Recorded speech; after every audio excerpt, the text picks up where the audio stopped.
can call it a statement. Sidney Crosby, Evgeni Malkin show why Penguins are chasing history. Pittsburgh, on a night when you can't decide whether Sidney Crosby's goal or Evgeni Malkin's tally was more spectacular, you aren't going to beat the Pittsburgh Penguins. On a night when Crosby records his third career playoff hat trick, you aren't going to beat the Pens. The Penguins put on a magic show Wednesday to down the Philadelphia Flyers 7-0 in Game 1 of their Eastern Conference quarterfinal.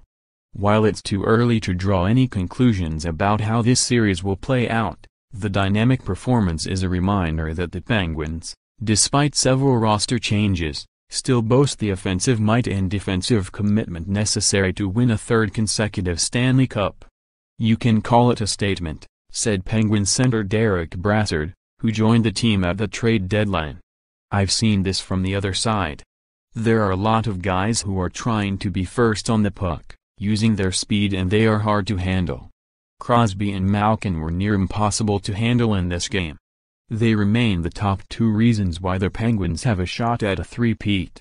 More, how Penguins can become first team in 35 years to three-peat. More, Ryan Shazier fires up Pittsburgh crowd at Penguins and number 39, playoff opener. More, Stanley Cup predictions in the first period. Malkin, fresh from serving a 2-minute penalty, roared down the ice and beat Philadelphia goalie Brian Elliott cleanly with a precision backhander to make it a 3-0 game. It was a magnificent dash and memorable shot. In the second period, Crosby scored his first goal by backhanding the puck into the net with a baseball-like swing. "They are two highlight-type goals by elite players," Pittsburgh coach Mike Sullivan said.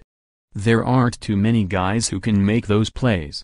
Malkin looked more dazzling in the second period when he stick-handled through multiple defenders to fire a shot off the post.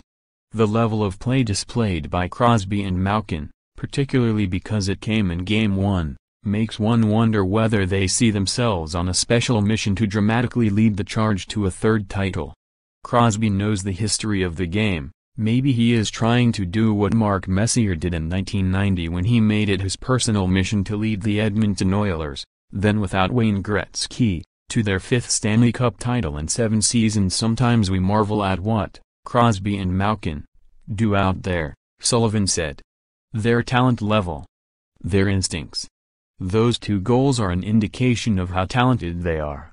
As coaches, sometimes you take it for granted because we've seen it a number of times over the course of a few seasons.